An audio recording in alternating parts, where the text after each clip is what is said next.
असदुद्दीन अवैसी का ये बयान कहीं ना कहीं बीजेपी को तक़वियत पहुंचाने के लिए, आरएसएस को तक़वियत पहुंचाने के लिए है, क्योंकि असदुद्दीन अवैसी और उसकी पार्टी बीजेपी की ही बी टीम है और बीजेपी के इशारे पर ही ये पार्टी काम करती है। और इनको बोला जाता है कि अब आपको बोलना है, कितना बोलना है वो भी तय होता है बीजेपी की तरफ से। बिहार में जो कुछ हुआ वह सबने देखा है। 5 सीटें आ जाना बहुत बड़ा कमाल नहीं है, लेकिन उसके जो दूरगामी नताइज होंगे वो बड़े अच्छे नहीं हैं। अब ये बंगाल में जाने की कोशिश कर रहे हैं, तो ये सारा बीजेपी का रचाया हुआ खेल है। बीजेपी इनको संरक्षण दे रही है। अगर जिस तरह की भाषा असदुद्दीन अवैसी बोलते हैं, अगर यही भाषा साजिद रशीदी बोल जाए तो अब तक वो जेल में होते।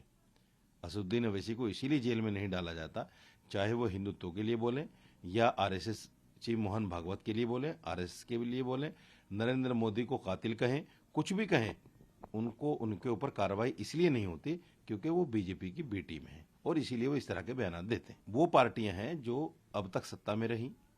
जाहिर बात है उन्होंने मुसलमानों को वोट बैंक तो जरूर समझा, लेकिन मुसलमानों की हिस्सेदारी नहीं दी, इसमें कोई दो राय नहीं है।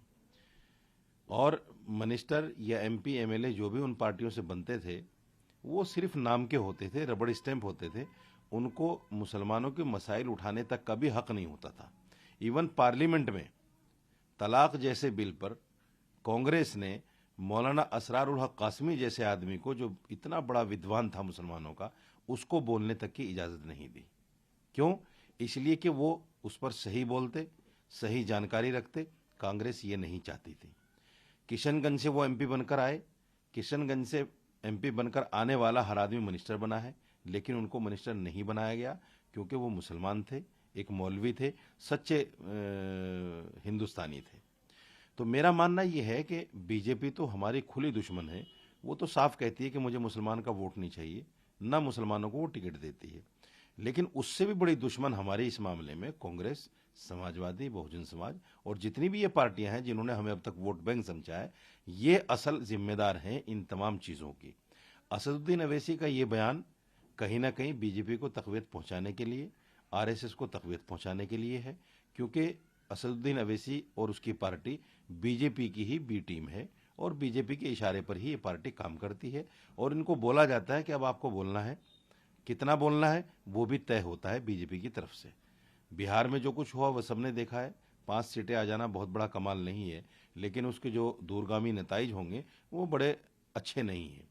अब ये बंगाल में जाने की कोशिश कर रहे हैं, तो ये सारा बीजेपी का रचाया हुआ खेल है। बीजेपी इनको संरक्षण दे रही है। अगर जिस तरह की भाषा असदुद्दीन अवैसी बोलते हैं, अगर यही भाषा साजिद रशीदी बोल जाए तो अब तक वो जेल में होते। असदुद्दीन अवैसी को इसीलिए जेल में नहीं डाला जाता, चाहे वो हिंदुत्व के लिए बोले या आरएसएस चीफ मोहन भागवत के लिए बोले, आरएसएस के लिए बोले, नरेंद्र मोदी को कातिल कहें, कुछ भी कहें, उनको उनके ऊपर कार्रवाई इसलिए नहीं होती क्योंकि वो बीजेपी की बी टीम है और इसीलिए वो इस तरह के बयान देते हैं।